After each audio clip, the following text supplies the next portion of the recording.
was advising. Even you saw the memo that I produced last term. I was just advising them. In fact, I wrote there, we kindly advise comrades to dress decently.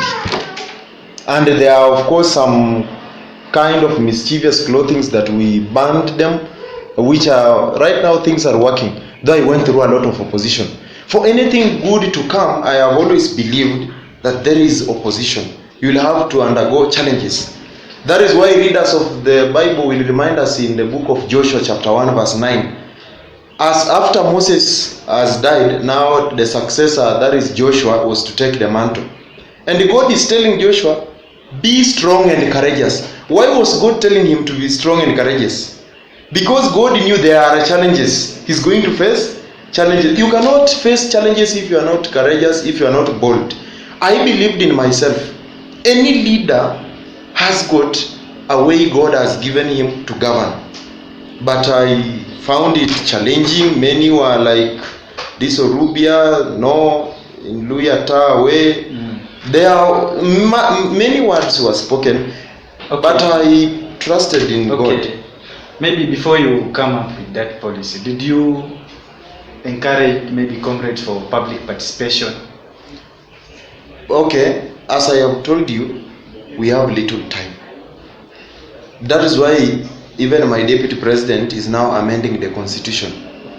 Without comrades? No, she's amending the constitution. She tried public participation. The turnout was very low. We advertised, we told them even during memos and all that, the turnout was very low. And remember, we are also students. We also have to go to class in as much as we have things to do for the comrades. And remember, we are not the administration. Yeah. Our work is just little in this institution, just a small percentage. And okay, talking of public participation, personally I used, there are many ways. Kuna njia mingi za kuwa panya. Me, I used a lot of tactics.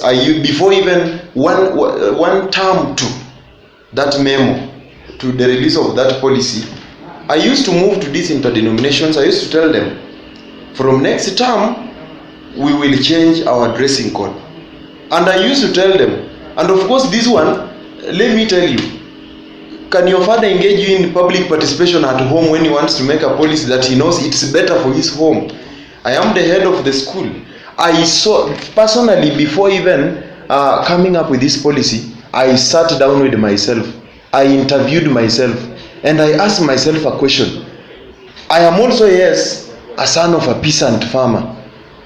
There are things I did not tell comrades to go for expensive clothing, but for not expensive clothing, but for decent clothing.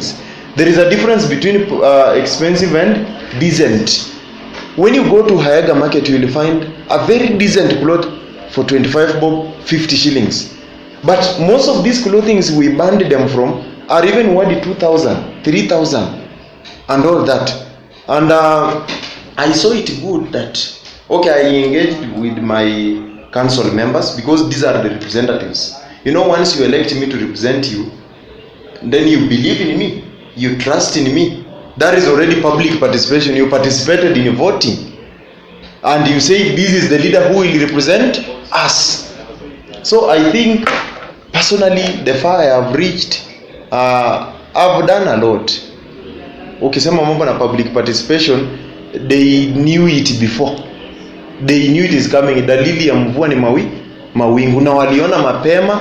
Na okay, this issue of dressing code policy that I came up with, a good number accepted.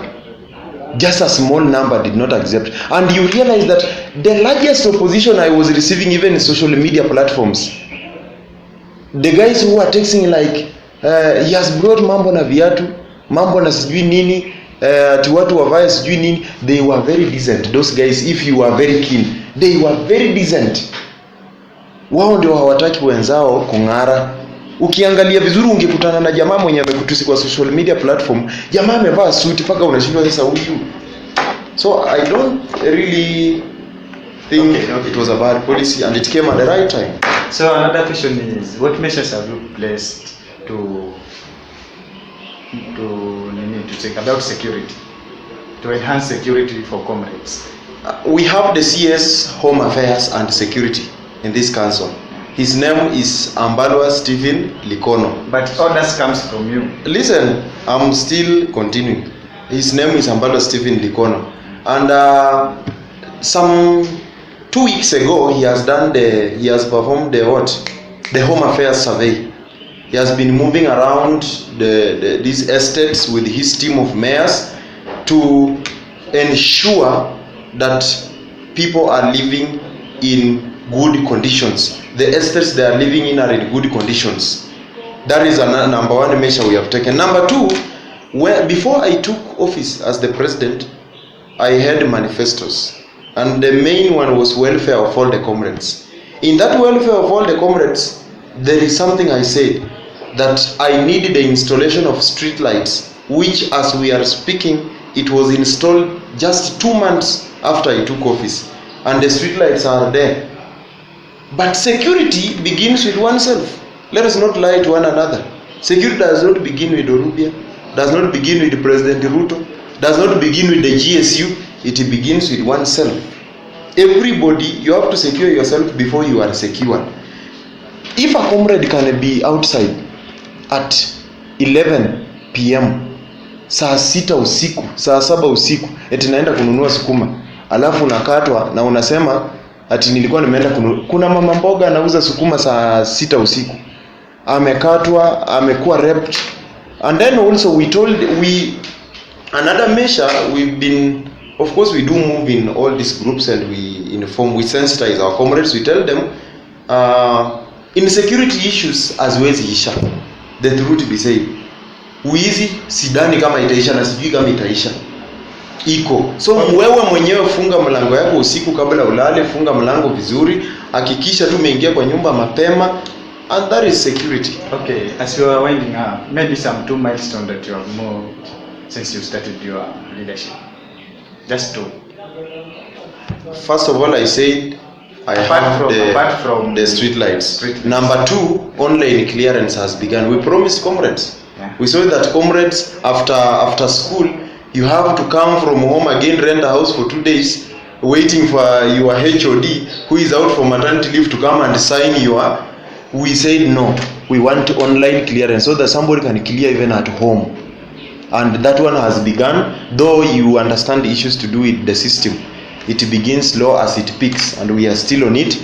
Another thing, we promise comrades about academic trips. They are there. Even engineering comrades go for academic trips. Okay, you can attest to that. Okay. So we have really done a lot. Okay, and what can you tell about that fella that is maybe willing to vie for this position, as we are seeing your leadership is just winding up?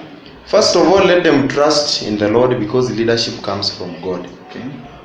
You may fail. Like last year I failed the seat of General Secretary. Then God had prepared for me the presidential seat. I didn't know. Ukianguka usikate tamaa. Na pia kuteleza sio kuanguka. Wewe jikaze, jitume, wacha kungangana na kutafuta pesa. Mimi sikupita na pesa. Okay. It's just a trust, win the trust of people, pray, tafuta kura. Na pia usipige administration vita. Mimi nakwambia ukweli. Sigalagala began in 1950 and you are just born the other day in 2004. There is nothing you are coming to fight here. Come with your manifestos, go and share with the admin. They will listen to you. They will do what is possible, because we have long-term plans and short-term plans. They cannot do everything at once. Maybe after schooling, are you planning to be a political leader outside there? Of course. Natamani hata nikuwe kwa bunge. Natamani hata nikuwe Minister of Roads and Infrastructure Kenya. And it will happen. I believe in it, and I believe in myself, and I believe in God. Nitajituma, because hata Mungu aliuliza Musa, uko na nini kwa mkono? Na Musa akamwambia niko na fimbo kwa mkono. And you have one. Niko na fimbo kwa mkono. And after this leadership, I will go outside there. One thing I know is that I will not move out of Sigalagala with a curse. There is nothing wrong I've done. I have not raped someone's daughter. I have not taken changani kaokoto kwa mtaro. I've just exercised what God has bestowed upon me. From here, you will hear one day I'm maybe the MCA or the governor or the MP. in Busia County or any other county, and a national leader of course. Okay, so Mr. President, I think time is not in our side, and I hope to my fans it has been a very good day and we have enjoyed it, and I think you have learned something about leadership. And to my president, I say thank you for your time. Thank you. And we shall be associating next time, and bye. I salute you. God bless you.